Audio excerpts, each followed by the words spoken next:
and I'm here to welcome you to The Doctor Is In. I'm here with my awesome co-host, Dr. Monique Gary.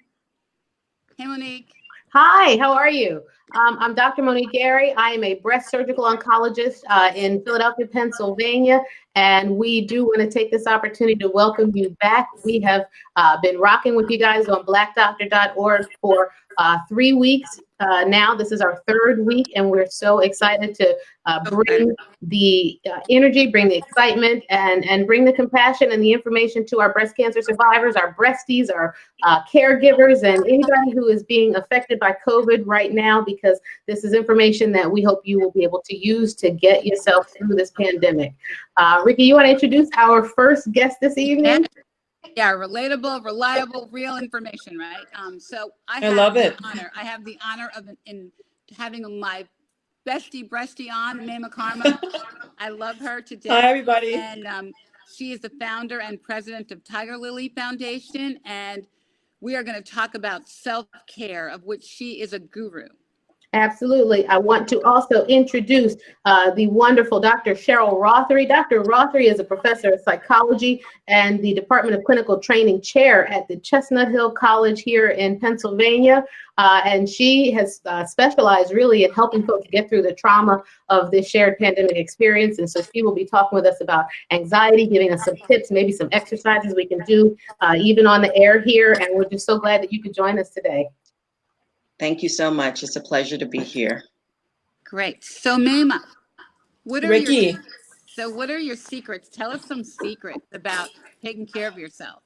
Because I you have a work whole like a crazy person. You work like a crazy person. How do you break it down for yourself? You know, because my priority is self-care. That I don't binge on, I don't skip on. So my meetings mostly start not before 10 o'clock in the morning. I once in a while will do early morning, but usually it's not before 10 o'clock in the morning, because my body needs to have time to rest. And so I get up in the morning, I have a whole routine I do. The first thing I do is I thank God for being alive. And so when I get up to this, all the pandemic and all the noise and all that, it's in my head, right? So I stop myself and I just tell God, thank you that I'm still breathing, that my heart's still beating and I'm still here. And then I kind of do a thing where I feel my body and feel how I'm feeling. So I kind of feel where there's tension. Is it tension is it my neck? Is it in my shoulders, in my back? And I kind of lay there and just kind of meditate throughout the whole body. And I give my body what I call little memas. I stick little memas in there with like lightsabers and just energy, and say to myself, like, to learn to relax and be in my space, and to just kind of let my body, just calm down. I meditate all the time. Every morning so after that, I kind of just sit there and I find a place to center in my head. And we forget that all we really have is our breath, right? All that's going on in the world, all the noise, whatever it is, chores, bills to pay, whatever we're doing, our breath is so precious. And when you don't have breath, you have nothing. And so I sit there and I love my Calm app, which I use quite often, but I just breathe in and I appreciate the breathing as my body's inhaling. Like, I feel the feeling of the breath going through my lungs, giving me breath and life. And I appreciate the exhale. And I've learned to apply with the inhale appreciation and acceptance, and with the exhale, letting out things that I don't want to carry with me. Those are a few things that I do in the morning. I'll say one more thing and I'll let you guys go around and talk. But I've learned this technique that I really love, coughing, allergies. It's called butterfly tapping. And so we're all kind of right now, we're isolated. We can't be touched by loved ones sometimes. And so butterfly tapping is a way to kind of just hold your body, just hold yourself tight and feel how that feels, right? I love hugs in my own right, hugs. right. I'm a hugger too. And you just think of a time when you're really happy, whether it's, your daughter's first smile or giving birth or having that bottle of wine, whatever it is. Ice cream And, for me. and you just kind of think about that thought and you just tap and you just tap those taps. That feels really good. And, when you think about that joyful place and you just tap, over time, your body will calm down. That feels really good, Mima. I know. Did you do this before you had breast cancer, or did you start doing this after Oh, you went through a mess? after breast cancer, but honestly, to be honest too, I excuse me, I was going really fast in my life, and when you ask God for things, He will answer you directly. So I love my work. We all love our work, but we all go so fast and so hard. And for a period of time, my daughter was having some health issues. So between work and being a caregiver, being a mom, and my father had 3 heart attacks, it was just so much that was happening in my world. And I had to maintain the idea of a boss, running my organization, getting things done. As a Black woman, I can't let people see that anything's dropping or falling. So I'm at home working, working, fundraising, being a boss, being a mom, having a child who was chronically ill, or not chronically ill. Yeah, she had chronic illness. um, I was very overwhelmed. And so I had my self-care tools like the spa every other, once a month, twice a month, things like that, or using my oils. But I began having panic attacks. And the first one happened, my one of my closest sisters, my best friend passed away. um, but I left the hospital from seeing her, and on the way back, it all just hit me at one time, and I couldn't breathe. I thought I was going to die, or I was having a heart attack. I used my breathing techniques. I used my essential oils. I just had no control over what was happening to me, and I was terrified. And so I went home and tried to breathe and to pause, and I used every tool possible. I ended up going to the ER that night because I thought I was dying of a heart attack, and I was terrified. And they said, "Ma'am, we run all the tests, and you're having an acute stress response." This is And so that before breast cancer? after cancer. After. Okay. Okay. And I want to speak to that because many of us who are caregivers, whether it was with a child or a parent, even a doctor, we're taking care of people all the time. And we forget how much strength we can handle, we carry all the time. And I think sometimes we're such bosses, we can handle things.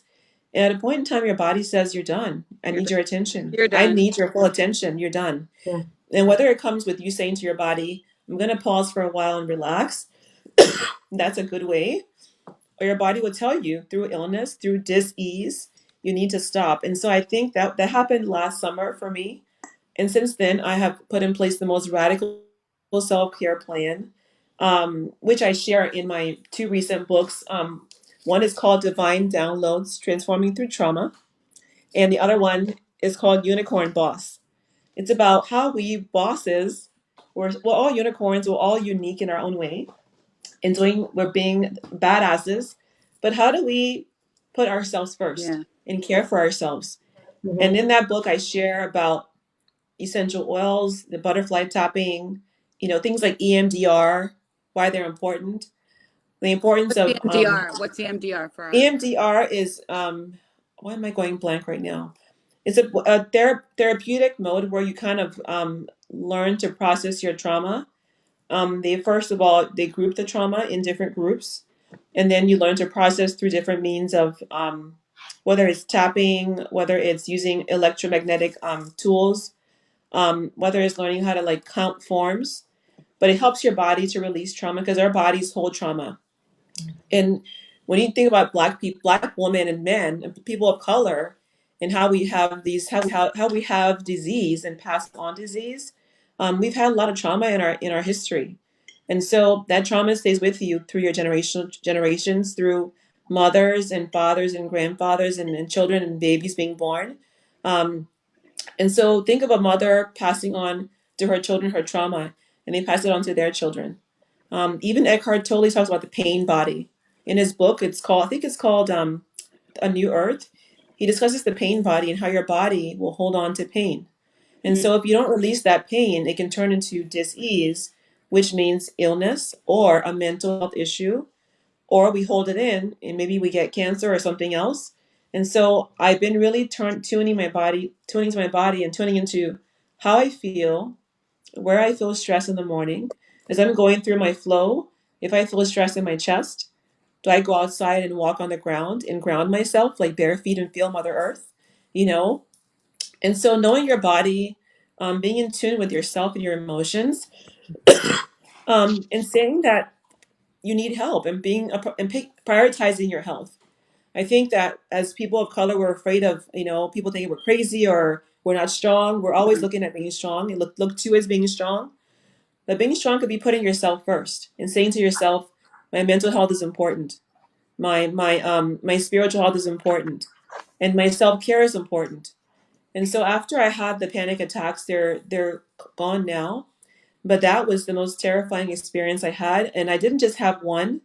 From June 23rd, I had them every day until September, and I had to learn to work through them.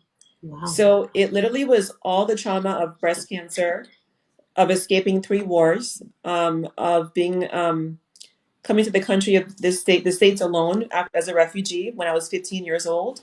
When I came here as a 15-year-old, there was no internet, no Facebook, there was no Twitter, nothing. My parents put me on a plane alone at 15 and said, the war has started. We want you to live. Here's some money. When you get to America, find your way, and we'll find you at some point. And so my brain just shut down that entire memory for a long, long time. And so I share it because I think that a lot of our illnesses, whether it's emotional, mental, physical, or, we have to stop and take time for ourselves. And so my major focus now, besides breast cancer, but also as part of my breast cancer work, is really integrating caring and loving the self and putting yourself first. That's great. Mayma, I really believe that stress caused my breast cancer because I didn't believe in stress. I thought stress was a cop out. I thought it was for wimps. And so I feel like, what are you going to do? Not go to work, not feed the kid? I was like superwoman of the, we all are, right? As Black women. I get that, Ricky. I do. And I talk a lot. I talk a lot to patients. Yeah, about the impact of stress on their bodies. And I want to be really careful not to say, that we in some way have caused this to happen to ourselves. But, stress can certainly impact the body. It can activate stress genes. And I want to pull Dr. Rothery in to talk about some of this trauma and maybe give us some historical background and some of the ways that trauma manifests in the body and expound a little bit on what Mayma's been talking about here. Absolutely.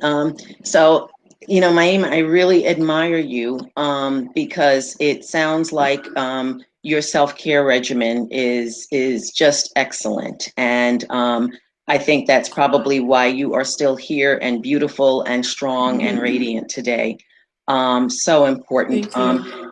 And you raised so many important points. You raised the point of the generational aspects of who we are and how that impacts us, the generational trauma that we have suffered as a people. And then before COVID-19 happened, we were all living life and dealing with stressors of life, dealing with many of us with daily microaggressions of living in the society in which we live, especially during the current socio-political climate. The world has been a very, very stressful place for us always, but the last few years have been difficult in some, not new ways, but some resurfacing and challenging ways. And then COVID hit. And so what we're talking about is trauma upon trauma upon trauma. Mm-hmm. COVID-19 is a traumatic event. It's a traumatic event for the world. And there's a saying that, when the rest of the world gets a cold, Black people get pneumonia.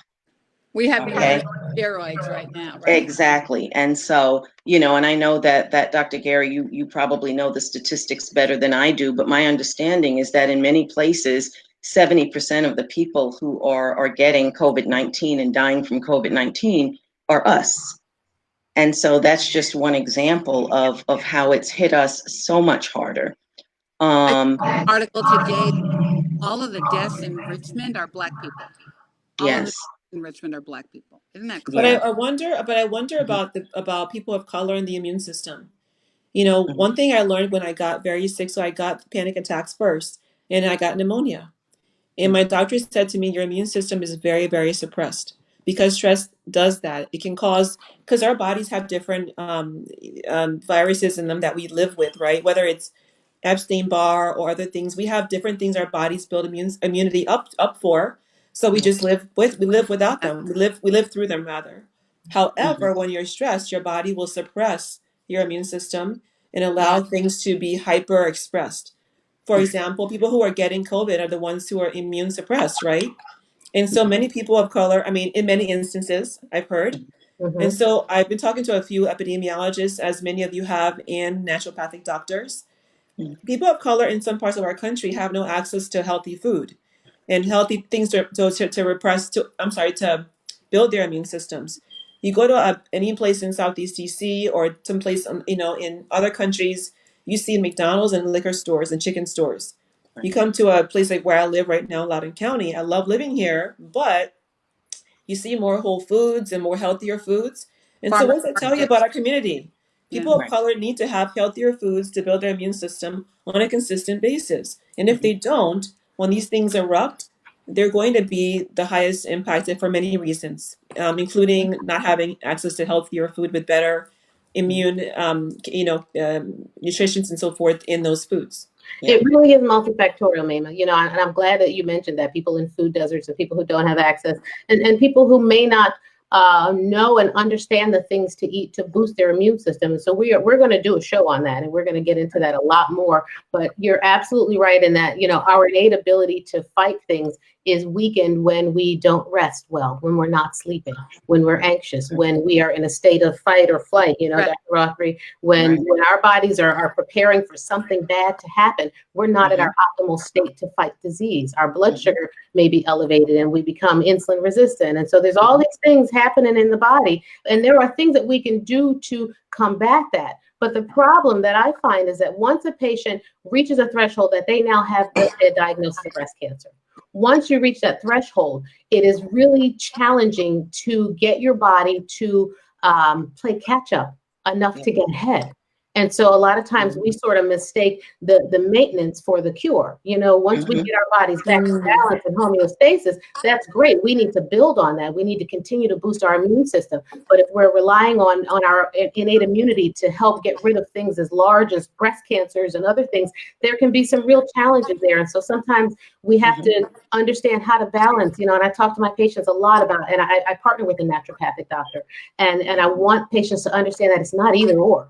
It's it's using all the resources that are available to us, but getting your body up to speed and ahead of the game as far as nutrition, as far as proteins. Once you've gone through something like chemotherapy or radiation, the trauma of that on the body already sets you back. And so I want to talk to people who maybe don't have the understanding that you all have, in terms of like your oils. And it sounds like you already had a lot of tools in your armamentarium that you could draw upon. And maybe some people don't have those, and they try to meditate and they fall asleep, or their mind goes in a zillion places. And that's fine too. Right, like meditation for some people is not a quiet room. Maybe it's noise. Maybe it's something else. But how can a person who wants to sort of get started in developing a self-care regimen, what are some things that they might be able to do, Dr. Rothery? Sure. And before I go into that, I do want to also add, Dr. Gary, to those excellent points you made about things like nutrition and how we take care of our body. So much of this is also based on socioeconomic status, right? That determines where you live. That determines how close you live to other people. That determines healthcare, its availability, its access. That determines whether or not you are going out and working or working from home remotely. And when you're out working, whether you have the proper equipment.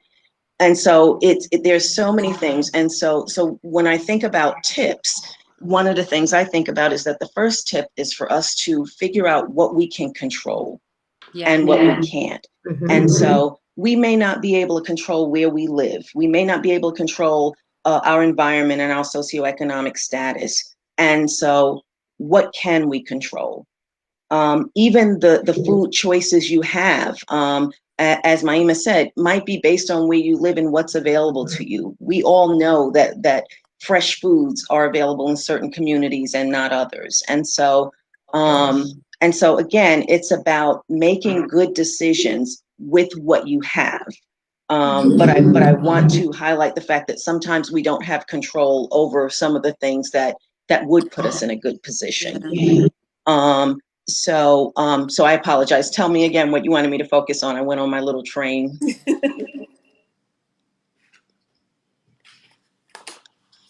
right where we need to be. You were Okay. in keeping with the theme of helping people who are used to, and maybe we had to get into this a little bit too. You know, what is it about Black women that makes us want to take care of everyone and everything, and Mhm. almost wearing a badge of honor that we have neglected ourselves? You know, Yes. because we work 3 jobs, we take care of this person, that we're doing all these things. But the question I asked you was really about for a person who does not yet have a self-care regimen or a way Right. to deal with, or even recognizing the stress and anxiety that they're feeling. And I'll give you a great example. You know, I'm wearing a mask, you know, just out in public, and in surgery, I'm wearing 2 masks. And so Yes. you talk about breathing and feeling your breath. All I'm feeling is my breath, and I'm having panic attacks because I'm wearing a mask, I'm wearing a face shield, I'm wearing scrubs, and I'm wearing a gown and 2 pairs of gloves, and you know, like. For the Mhm. person who is in the thick of it, let's say a cancer patient who's got to go in and get their treatment and they got to walk into this hospital, or someone who's at Yes. home with their children and their children are anxious and, you know, they're upset too because they're stuck at home and, you know, kids are mad, mom's mad. Look, what are some things that people can do to begin to develop a self-care regimen and not just feel like another thing on the list of stuff I just can't get to? Yes, good. So thank you. So I think Maima touched on that earlier. You know, we talked about that strong Black woman syndrome. And you're right. For many of us, it is a badge of honor. It's all we know. Our mothers were strong Black women. And so what we've needed to do for a long time, but especially right now, we need to redefine what it means to be a strong Black woman. And we need to include in that definition taking care of ourselves. Okay. When I'm working with my African American clients, one of the things I say to them is, I understand that I can't take off your strong Black woman cape. Okay. I'm not trying to take that away from you. But can we possibly give the cape a rest? Okay. Because we want you to come back bigger, badder, stronger. And when I start working with them, I say, so you can continue to do all the things that you're doing for everybody else. But I'm being sneaky because my real goal, while they're giving that cape a rest, is to work with them about including themselves in all the people they're taking care of. Okay. So again, the first thing is that serenity prayer. You know, whether you are religious or spiritual or not, that serenity prayer is a very powerful message, because what it says is it encourages us to think about is, what can I control in this moment? What can I not control in this moment? And then you ask for the wisdom to tell the difference. So we can't control that Corona is here. Some of us can't control that we are considered essential and we have to go out to work. Others of us can't control that we've been laid off or furloughed. Okay. But what do we have control over? And that's going to be different for everybody. The second thing is that we first have to allow people to feel what they feel. You know, one of the things that strong Black women do is they're on automatic pilot. And sometimes the only emotion we end up expressing is anger. You know, we hide our pain. We hide our sadness because that doesn't kind of equate with being a strong Black woman. And so we want to create places and spaces where it's safe to feel what we feel, to feel vulnerable, not feel like that's not okay, to feel afraid. You know, these are some scary times right now, you know, and it's okay to acknowledge feeling afraid. And it's also okay to acknowledge that I have a 16-year-old son. I don't want to terrify him. But if I'm sitting here being a strong Black woman and acting like everything is fine, then how's he going to feel about how he's feeling right now? You know, so my expressing myself gives him permission to express himself and his feelings. Okay. So kind of meet yourself where you are and understand that where you are might change from moment to moment and day to day. There are some days when I'm working remotely, teaching, seeing patients. I got this. I feel good. Other days, it feels like the worst thing in the world. And if I have to go on another screen, I'll just die. You know, and so I have to accept and embrace everything I feel. Other days, I am really angry, you know, about the whole situation. And then other days, I don't feel much of anything because I feel numb. Yeah. Normal feelings. I'm there. I love what you said. I feel like we're doing more Zooms and we're busier now than we were before, some of us, like our Yes. days are just crammed full of back-to-back meetings because we no longer have to drive these places. So it's like, oh, great, we'll put this one in and now we'll add this one, and it's a meeting about the meeting in preparation for the big meeting. And then we have Yes. to brief about the meeting to plan for the next meeting. And Yes. it can be a lot, and It's twice as exhausting. And nobody ever thought working at home, we all thought it would be easier. It's twice as hard working at home. It's about boundaries though, right? It's putting in boundaries, whether you're working at home or not, is saying yes to yourself. say that It's saying again. yes to me. Say that Yeah. again. So that's why I began my schedule of like 10 to whatever, but I'm like, that's it. What are you doing? I'm doing me. I did it before COVID. I have friends call me on Friday nights. You want to go out? No, I'm busy. Doing what? Watching Netflix and chilling by myself. And so I think these things are things you want to put in for yourself, is that those boundaries. Yeah. Back to one of the points you all made. I think for me, self-care is strength. I become more self-care is strength. I become more confident in myself and more loving of myself and more gentle with myself in the past year than my entire life. And that's part of me being vulnerable is, when I began having the panic attacks and had to have my daughter who sees me as a strong, strong mom who soars buildings and helps cancer patients and travels and speaks, having her see me curl up in a ball for hours crying and shaking was very, very hard for me because I have been vulnerable with her, but I've been also mostly a strong woman. And so I had to take the mask off. And as Black women, the masks have to come off. I'm tired of saying that I'm strong when I'm not. I'm tired of saying yes when I want to say no. I'm tired of saying okay when I want to say get the hell out of here. And so self-care, strength, take the mask off. And talking to the patients who are having to go to treatment when they're afraid. I mean, I had a screening the other day, some scans, and I was terrified to go in the hospital. I didn't want to go in there and get COVID. And so I sat in the parking lot for about half an hour, and I know better, but I was so afraid of getting sick. And one mantra I learned a year ago is simple. It says, God is here. God is here. And I kept saying, I was so freaked out, call my mom, call my friends. And I'm like, who am I calling? I have my masks. I have several masks on, like 3 of them. I have had my gloves on, and I just said, God is here. And a simple prayer you can tell yourself at any time, wherever you are. You just can say, I just say all the time, God is here. I'll do my best as a human being, but God is with me. And I got out of my car, went to the hospital, took all the precautions, and got my screening, and I came back clean. So I tell my patients, do the best you can, but if you have to go, you have to go, and know that wherever you are, God is there. I love that you said that. Yeah. I also talk about meditation. I want to go back to that. Meditating isn't really about just sitting still and being quiet and clearing your mind. For me, I'm a runner as well. So I run, and when I run, I feel most alive. That's when I talk to God. So it could be when you're running or walking. For Ricky, it's paddleboarding. So whether you're sitting there going and falling asleep, or just going for a run or a walk, or even dancing could be how you meditate. So I think to Doctor's point, meet yourself where you are. Yeah. Whatever makes your mind clear, makes your heart sing, makes you less stressed, taking a bath. I mean, those are self-care things that are very simple. So whether you're less financially have money or have more, taking a bath, turning off all your electronics and lighting a candle or two, putting on Spotify, and just telling yourself, I love also saying I am statements. I am worthy. I am deserving. I am a child of God. I am loved. I deserve quiet time. I deserve peace. Saying to yourself those things is simple things. You don't have to buy singing bowls or or pay for Spotify. You can do things that are free, like candles, baths, and incense that cost very little money. Or butterfly tap, or go for a Yeah, walk butterfly or tap. dance. Love this. Yeah, I love butterfly this. tap. I tell everybody to walk. Walking is so easy. It's free. You see God and everything, all around you. God is out there. Today the azaleas are blooming, right? So walking is free, but I got to tell you my stress filter. Okay. And I learned this from cancer. So I have to say a bad word. Is that okay?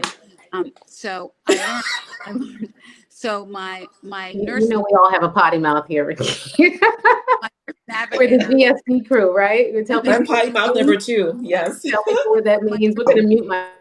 and my nurse navigator said, I said, how do I know what stress feels like? How do I know I'm stressed out? And she said, you are so stressed. She said, how many times a day do you think or say the word asshole?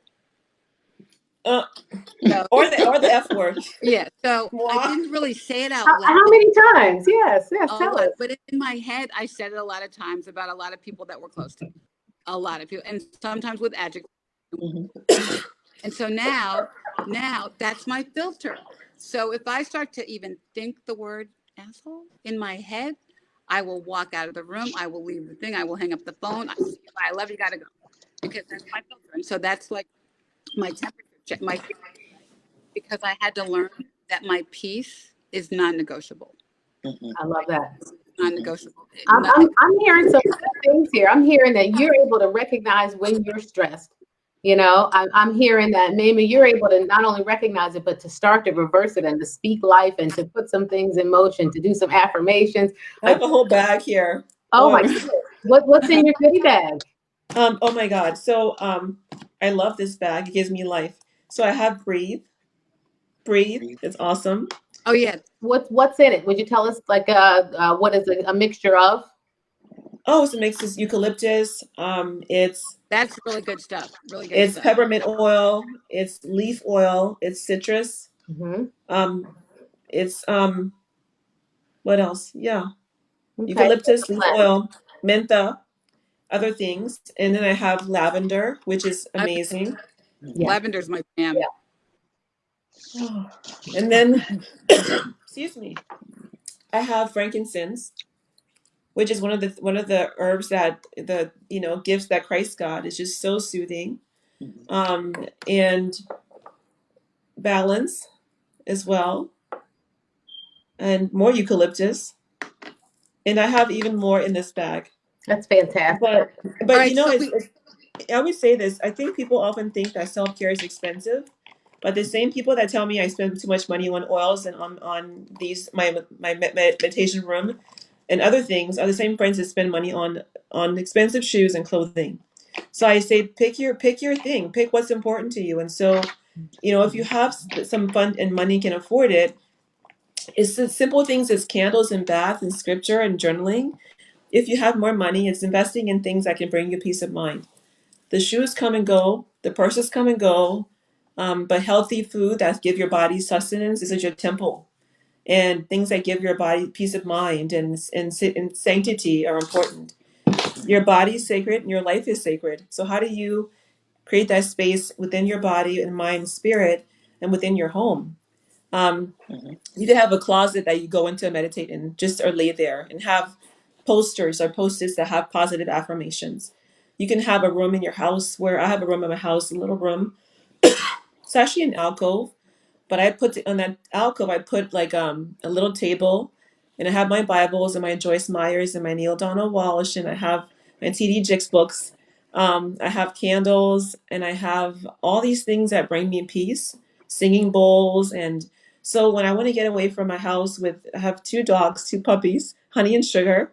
They're 5 months old and a year, and they follow me everywhere like babies. I just go in there and I close it off, and I literally, it's pitch black, and I light like 3 candles, and just the peace that you get from sitting with a candlelight is so profound. yeah. Just being quiet. Mm-hmm. So it could be as simple as being in a room with some candles. Yeah. And you said something really key. I say this to patients a lot. Breast cancer is the wake-up call. It is the opportunity to put yourself first like never before. And it really becomes essential. If it wasn't important to you before and everybody else took precedence, this is the time when you really need to put your own mask on. You put yourself first and get yourself in order so that you can, 1, be around for those people that you love and that you are doing so much for, but 2, so that you can come out of it with a different story. Like this isn't the end of the story. This is where the story changes. This is the part where it gets good and something exciting happens after this. And there's some life changes, and that, those toxic people, those toxic things, that toxic job, all of those toxicities we got to start to chip away at. And I think this pandemic is really kind of giving us an opportunity to do the same thing. There's some wonderful free online resources. I'm seeing it all over the place. I'm seeing free yoga. There's DJ parties going on. There's free cooking demonstrations. There is such a richness and an abundance here during this time that, you know, people really want to try to tap into that rather than to feed into your anxiety and to feed into the agitation and all the things that this pandemic is bringing. You know, Dr. Rothery, help us out here with some things that people can do and resources for them. Yeah, so I guess, you know, while you were speaking, I was thinking about the fact that some people may need to start even further back. There are people who are having trouble getting up every day. There are people who are afraid and frightened to leave their house, even if they can go outside and take that walk, Ricky, or get some fresh air. And so one of the things that I think is important is, as Maima said, start where you are. I say to my patients, make sure you get up every day. Make sure you shower, wash your face, and brush your teeth every day. Let's start with the basics, because people aren't able to mobilize themselves to even do those things right now. Okay. And what I promise them is that if they get up, take that shower, wash their face and brush their teeth and change their clothes, even if it's changing into a different pair of sweats or a different pair of pajama pants, they're going to feel a little bit better. Okay. Then we talk about sleep hygiene. Many of us are staying up later than we usually do, because we can't sleep or because we don't have to get up in the morning. So we're staying up later. And then so our sleep cycles are thrown off. There are people who are having bad dreams at night. Okay. And so our biological clocks are just, everything is dysregulated. And so we understand that that's going to happen, but can there be a little bit of structure? So you're staying up till 2 o'clock every night, maybe push it back to 1. Okay. You're not getting up till 11 or 12 in the afternoon. Let's try to get up. So the structure and the continuity and the basic self-care is critical right now. And so that's where a lot of people have to start.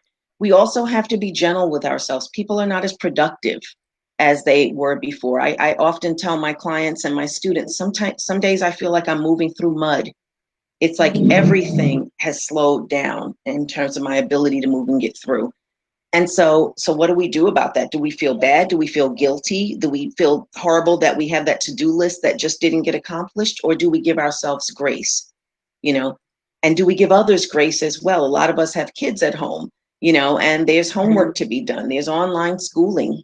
We want them all to get past to the next grade, but we have to remember everybody is impacted.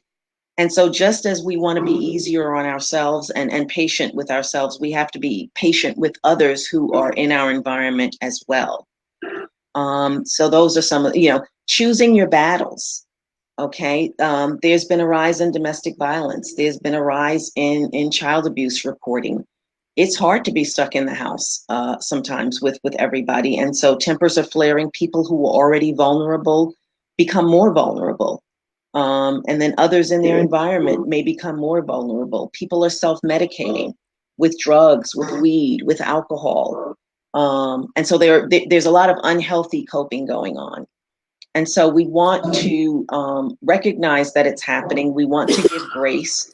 And then we want to encourage people to try to consider healthier behaviors so that we can all be here tomorrow. We've also got people out there that have been called COVID minimizers.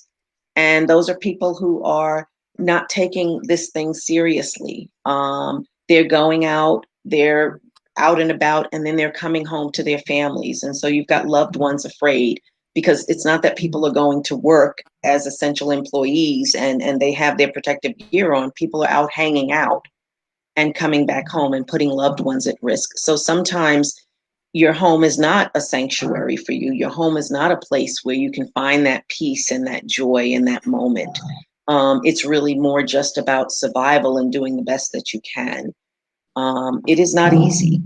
But again, little steps and a recognition of what you can control in the moment, and then reaching out for resources when things get to the point where you don't have control anymore. And at the very end, I can give some phone numbers for some hotlines and resources for people for whom things have gotten so bad that they're not able to engage in that self-care that we're talking about. I think Can I, another can I add one. to what you said quickly? Oh, You mentioned a really important point. Some people are dealing with mental health issues beyond COVID and before COVID. Right. Things like agoraphobia, Mhm. things like other disorders, bipolar disorder and other things. And so I want to give that some attention as well, because some people just can't, to your point, get out of bed. Some people are afraid to go out of their houses, and now they're afraid of COVID and leaving the house for other reasons. I never would have understood that before until I was in that place where I was depressed because I was having panic attacks daily. And I couldn't leave my house sometimes. I was afraid to go outside. Mhm. And I'm somebody who's very, very capable and very strong. And I think sometimes, you get to a place where you see things that you're going through. You're like, how is this happening to me? But from people who really can't get out of bed. It's all they can do to just get out of bed. They're so fatigued. They're so overwhelmed. They just want to lay in bed and just sleep. And so they can't see a way out of lighting a candle, taking a bath, doing butterfly tapping. So I don't want to minimize those because I have people I love who are dealing with agoraphobia, depression, bipolar, and other issues. And so as we discuss self-care and using our oils, some people just can't cope because they have chemical imbalances that they're dealing with.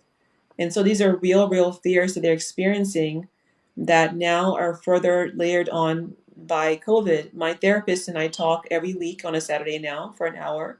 Mhm. It's non-negotiable.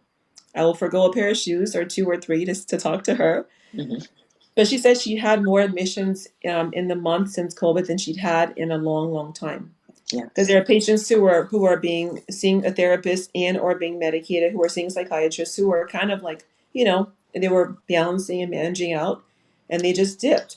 And so my question to you, doctor, is how do you give those patients who are already on the edge or Mhm. teetering or who are at risk, how do you get Mhm. them support? Because what we're talking about, like my meditation room or breathing and all those things, they're not helping them. So what can they do Right. beyond just that? Yeah, absolutely. And like your therapist, my practice has been full and over full. I've taken on more clients than I typically take because people are really struggling and suffering. And so people are reaching out for help all over the place. There are so the first thing to do is to tell people the fact that, if you're feeling bad, it makes sense that you're feeling worse right now, because sometimes you can just beat up on yourself and think, what is wrong with me? Why aren't I coping better? Why aren't I doing better? I'm in therapy. I take medication. I should be okay. Well, no, this is a very unnatural situation. And so all of us are taxed. And so depending upon where you fall on that journey, you're going to be taxed wherever you are. And so for people who are already vulnerable, yes, this is a very challenging time. There are some hotlines, the National Suicide Prevention Lifeline. I have encouraged people to use as a resource. And again, I can give that number at the end. NAMI, which is the National Alliance on Mental Illness, they have a hotline. And then if people are struggling with both mental health and substance abuse issues, then the Substance Abuse and Mental Health Services Administration also has a hotline. I warn people that because everybody is suffering and struggling, you might call and get a busy signal or get put on hold.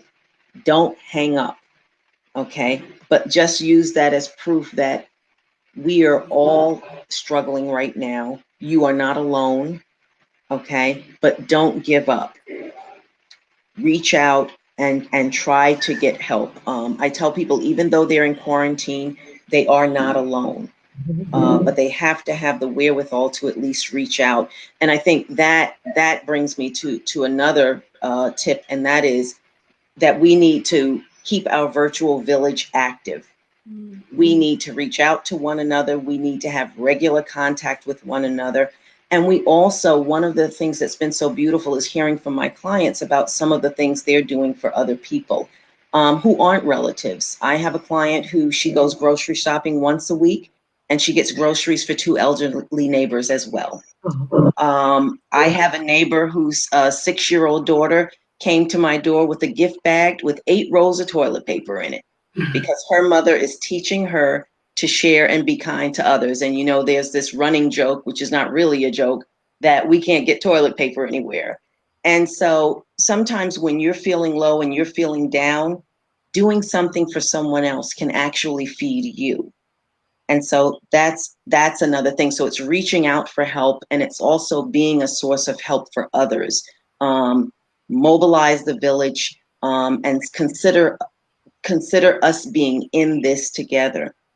We've got people who are grieving and mourning because they've lost loved ones who died in the hospital without them, and now are being taken to places, who knows where, and no funeral. There are many peoples who have rituals. I have a Muslim client who lost loved ones. They could not do their traditional rituals around preparing the body. I mean, it's devastating. And so we talk about virtual rituals, because these rituals are for the living, right?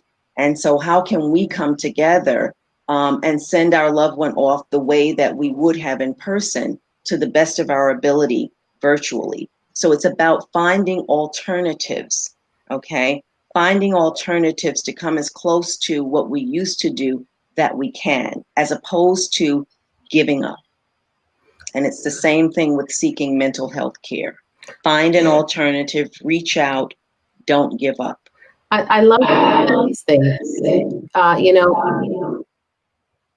I think that we've got a feedback situation. Would you all mute your mics for me? Mm-hmm. I love that you said that, though, because there is so much trauma going on from all sides. As someone in our public chat is a first line responder and works in the hospital, and they are now having challenges, panic attacks, etc. And there will be so much, I think, PTSD as a result of this. That it's important for us to get in tune with what we feel and how we feel. And so if you are having, if you have pre-existing anxiety, depression, bipolar, all those things, now is a great time to begin to tackle those things. And, Mama, like you said, it's so hard even to maybe just get out of bed, just having the grace with yourself to say, you know what, I'm just going to do this one thing. I'm just going to get up. And then once you do that one thing, I'm just going to do one more thing, or I'm going to phone a friend and they're going to coach me through this, talk me through this. I have some friends that I can call when I'm really just at my wit's end, because, with cancer, it can really take a toll on you. And I can't hug my patients. I can't instill the sense of confidence and trust and security and all the things that make my practice so valuable to me has been taken away in the terms of making that connection with patients, because I now have a mask and gloves and they have masks, and we can't touch and we can't agree and we can't really get to the heart of who we are as people and what we want to do for their treatment. And so it's discouraging, but being able to have someone that you can call, just, contracting, as we call it, for safety, having that one person that, no questions asked. If I call you and I say, listen, I need the pep talk, give me the pep talk. I got those people in my village, and they will give me the pep talk no matter what's going on. If I've messed up someone else, whatever it is, they can help to get me to that next level of just being able to breathe, just being able to put one foot in front of the other. Yeah, both of our organizations, Sisters Network Inc. and Tiger Lily, that's what we do all day. We talk to our breasties all day. So reach out to us, find us on social media, and, at Ricky Dub, at Sisters Network, and at NEMA, but reach out to us and we'll hook you up. If we can't talk to you, we'll hook you with someone who can, and try to give you, at least get you to chemo one day, or get you through that scan. We're here for you. That's what we do. We try to have the sisters, that network, that community, to get you through the things that we're dealing with, normally, but, cancer doesn't stop because of COVID, but this has just escalated all those hard feelings, all those tough things that we're dealing with. So we're now offering through Tiger Lily 14 programs around lifestyle support. So we have fitness training weekly. We have meditations on every Sunday at 10 o'clock on Facebook Live. We do yoga, Bollywood dancing, Pilates. We have a doctor on, Dr. Jen, talks about immune health and so forth. So we offer a lot of pajama party, a PJ party on Friday nights. We have an Instagram live DJ dancing party on Saturday. So we have things every day of the week that are around having fun and just kind of remembering that we're still here, and we're still alive. And then we do daily programs around cancer and COVID and the immune health and things like that. I'm doing one on intention setting next week on how to set your intentions and vision. So, I mean, I think being alone gives you the opportunity to really think about the kind of life you want to live beyond this. I think we take things for granted. Sometimes as human beings, we forget that we have so much bounty and luxury and things at our disposal. Where I grew up in Liberia, sometimes you could pay for your water and your power and just not have any water or power. Or you Wow. go to the store and there was not enough tissue or whatever you wanted, or meat or chicken. Or if you to get in the store, you pass people on the street who had missing limbs, or there'd be a soldier carrying an M16 gun. And so I think that as people, as now, living in the States for many years, I love this country. It has so much to offer, but we take a lot for granted. I think as a human race, we need to really thank the universe and thank God for what we have that we may have not honored enough Mother Earth and each other, and take time for that. And so I think going in the future, like we really have to connect more and spend more time together and check on our friends. My friends. I have 5 friends. We're called the Fab Five. The Fab Five. We talk once a week on a Saturday, and we text every day. And if I'm in a mood where I don't want to get out of bed, or I'm depressed, or I'm tired, or I'm stressed, or I'm having meetings from 10 to 10, they'll text me until I answer, or somebody will call me. So I know that no matter how bad I'm feeling, somebody's thinking about me and is going to make sure that I'm okay. Yeah, I And have the people need that, I have the same Now, thing with my Emma, friends. we've got just a few minutes left. I wonder if you can tell people where to find this information, because we've got some questions in the public chat about how can they find this? Where can we follow you on social media? Because we're going to need to continue this conversation with you. People are going to have questions. They're going to want to do the dance party and pajama party. You're going to have a whole lot more breast after this conversation today. So how can people find you? It's www.tiger, TIGER, LILY and under you click on the programs page, and you'll go down to the bottom. I forget the exact link. Or if you Google the Pure Cat Initiative, that's the program. So my friend and best friend and sister who passed away during the time of COVID coming out, she and I had to say goodbye via phone, via FaceTime Live. And that's something I just can't get over yet. And still missing her tremendously. But she was a yogi and loved to dance and full of energy. And I thought, what better way to keep her spirit alive than to honor her with this program, through this program. And so we offer these classes. So if you Google the Pure Cat Initiative, you'll find 14 programs. And if there are things you want to see us do that we don't offer, I will manifest that for you. So just let us know what your needs are. We're here to serve and to support you all during this time. Fantastic. So, Dr. Rothery, can I get to you and ask you, for people who can't find a therapist where they live? Someone commented that they can't find a therapist where they live. I wonder if you could help them or give them the website to be able to look up a therapist, but also tell people how they can follow you, because what folks don't know is that Dr. Rothery is my therapist, and she saved my life at a time when I was trying to save everybody and everything and treading water.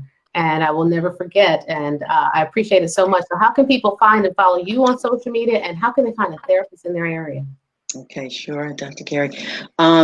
So I am not big on social media. My private practice is so small. But what you can do is www.apa.org. That's the American Psychological Association. Not only do they have referral lists for psychologists all over the country, but they have a wealth of resources. So that's the first place. The second place is www.papsy.org. That's the Pennsylvania Psychological Association. And they also have a referral list. So www.papsy.org. And then if you Google Psychology Today, they also have a resource list. I have to be honest that I get about 6 or 7 calls every couple of days, and I give referrals, and people are often full. So again, it requires patience. You have to keep trying. Somebody's going to turn up with an open slot, but it may take a while to find them. In the interim, the various hotline numbers that I shared with you might be the next best resource. I think they are well staffed, and sometimes people just need somebody to talk to. And if there's nobody in your life at any given moment, if you just need someone to talk to, then that 1-800-273-8255 number might be the number for you. Sometimes we just need to be talked off the ledge, literally or figuratively. Just hearing another voice of someone who cares. And sometimes that's people we know, and sometimes it's people we don't know, but who care about us anyway. Thank you for that. Also, there are some. Sorry. Oh, can I add one more thing before we get Oh, ready? oh yeah, absolutely. I was just going to say, and then we're going to let you say yours too. But there are some free apps that you can go to find a therapist. I don't know that the services are entirely free. They're probably membership based. But if you Google apps to find a therapist, you can find a therapist for 2 a.m. There's somebody Oh, to wonderful. connect with. Yep, at any time, day or night. This age of technology is in full bloom. Thanks to our millennials and our zennials, we are able to continue life as we know it.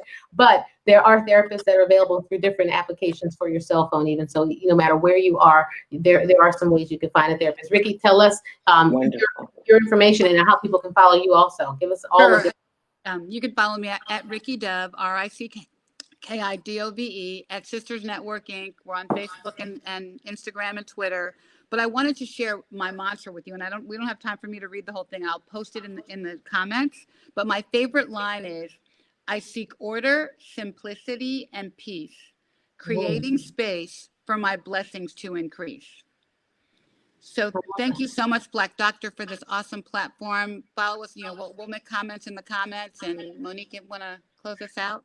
I do, and I want to say, I want to send light and love to the family of our dear friend Jasmine Witherspoon, who passed away this morning. Jazzy was our guest 2 weeks ago. She was 29 years old with metastatic breast cancer, and our viewers tuned in for our very first show with Black Doctor, and I don't think you knew that she was home on hospice.